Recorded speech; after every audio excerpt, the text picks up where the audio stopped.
Alors, on se retrouve aujourd'hui pour une petite vidéo, enfin une longue vidéo qui sera faite en 3 petites vidéos sur le sujet du jardin anti-sécheresse. C'est la grande préoccupation des jardiniers en ce moment. On est au 2e ou 3e été qui s'avère extrêmement sec. Donc je me suis dit que ce serait bien de faire un petit topo sur ce sujet. Donc dans la première partie aujourd'hui, nous allons voir un petit peu, on va définir le problème. Dans la deuxième partie, on verra les plantes qui sont des fausses amies. Vous verrez, vous comprendrez à ce moment-là, c'est-à-dire des plantes où on imagine qu'elles supportent très bien la sécheresse et qui en fait se révèlent catastrophiques, ou en tout cas pas adaptées. Et dans la troisième partie, on verra les plantes qui peuvent supporter sans aucun souci la sécheresse. D'ailleurs, à ce propos, si vous avez des plantes fausses amies ou des plantes super chameaux, on va dire, auxquelles vous pensez, n'hésitez pas à le mettre en commentaire, soit sur mon blog, sur FB ou sous la vidéo. Mais ça, comme ça, je pourrais rajouter sur mes deux prochaines vidéos. Alors, donc on parle de sécheresse. Alors, avant de savoir comment lutter contre la sécheresse, il faudrait déjà savoir ce que c'est. La sécheresse, c'est une période durant laquelle il ne pleut pas. Et c'est très important de voir ça, c'est que ce n'est pas une période où il fait chaud. La sécheresse, ça n'a rien à voir. On peut très bien avoir une sécheresse en plein mois de janvier. Alors évidemment, les fortes chaleurs vont être un facteur aggravant de la sécheresse, ainsi qu'un vent d'est ou de nord par exemple. Mais la sécheresse, c'est avant tout un manque de pluie, un manque d'eau, une insuffisance en humidité. Donc voilà, on sait ce que c'est, on sait ce que ce n'est pas. Et maintenant, avant de voir comment on peut lutter, on va commencer par comprendre quel est le problème de la terre. La terre est composée de 3 choses. L'humus, de l'argile et du sable. En proportion variable bien entendu d'un endroit à l'autre, et ce sont ces proportions qui vont nous dire si la terre est extrêmement drainée ou au contraire extrêmement lourde. Plus on va avoir d'argile, plus la terre sera lourde et va retenir l'eau, elle sera complètement imperméable, et plus on a de sable, plus la terre sera drainée et laissera passer l'eau. C'est très important à savoir parce que ça va engendrer des conséquences sur l'hygrométrie, je crois qu'on dit comme ça, de la terre.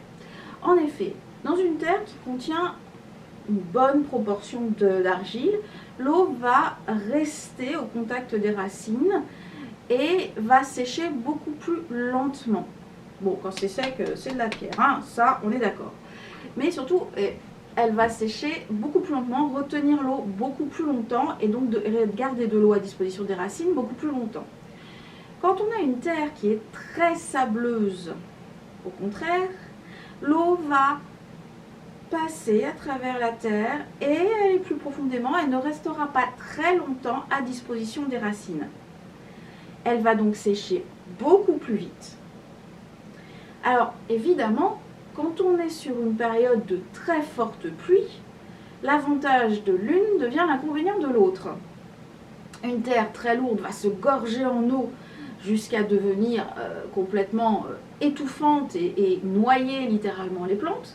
Et alors qu'une terre contenant beaucoup de sable, elle va laisser passer l'eau en surplus et s'inondera, on va dire, beaucoup plus lentement. Par exemple, dans mon jardin, avant que j'ai des flaques, littéralement, il faut quand même beaucoup d'eau. Mais bon, il n'y a pas de bonne solution. Il faudrait une terre qui contienne un peu d'argile, un peu de sable et de l'humus. Ce serait la terre parfaite, puisqu'elle serait à la fois capable d'être drainante, mais de retenir la bonne quantité d'eau, de sécher correctement, mais pas trop vite. Bon, il doit bien y en avoir de la terre comme ça quelque part, mais ce n'est pas le cas de tous les jardins. Donc, voilà, on ne peut pas faire autrement que de s'adapter à ça. Donc ça, c'est les bases, hein. La sécheresse, pas de pluie. La terre, selon sa composition, va créer des problèmes ou pas, et on peut légèrement l'améliorer. Dernier point, bien entendu, s'il ne pleut pas, l'idée viendra à tout le monde, il faut arroser.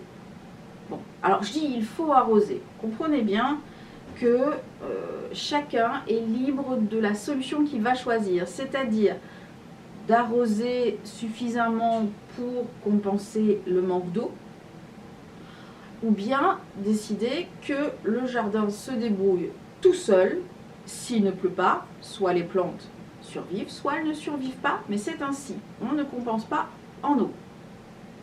Ça, c'est à chacun de prendre sa décision. Je ne vais pas vous dire qu'il y a une meilleure décision, une meilleure solution, ou que c'est mieux de faire ci, mieux de faire ça, non. C'est à savoir, selon le type de jardin qu'on veut, quelle décision on va prendre. Personnellement, nous, on essaye d'arroser le moins possible. Dernier point sur l'arrosage. Si vous arrosez vous-même, pensez toujours à faire des arrosages longs, très longs, mais pas fréquents. C'est-à-dire que le petit arrosage où on balaye la pelouse et les massifs d'eau, ça ne sert à rien. Ça c'est très très important, bien plus important que de savoir si on n'arrose pas. Il faut, quand on le fait bien. Donc voilà, la sécheresse c'est quand même un point qui à mon avis va changer du tout au tout notre façon de voir le jardin dans les années à venir, sauf si l'humain réfléchit et a soudain une prise de conscience qu'il faut faire quelque chose pour le climat et tout ça. Enfin ça j'y crois pas trop. Et ça amène à se poser de questions, outre l'arrosage, le choix des plantes. C'est-à-dire, par rapport à ma terre, par rapport aux périodes de sécheresse estivale ou hivernale, qu'est-ce que je peux avoir comme plantes qui vont s'adapter à ces conditions? Est-ce qu'il y a des plantes qui n'ont plus leur place dans mon jardin, ou bien qui justement sont beaucoup plus intéressantes? Et ça va être la grande question des années à venir, qu'on se pose déjà entre jardiniers depuis 3 bonnes années, et qui va être l'objet de mes 2 prochaines vidéos. Comme je vous l'ai dit en introduction, la prochaine fois, nous verrons quelles sont ces plantes qui sont des fausses amies, des FBI, des fausses bonnes idées.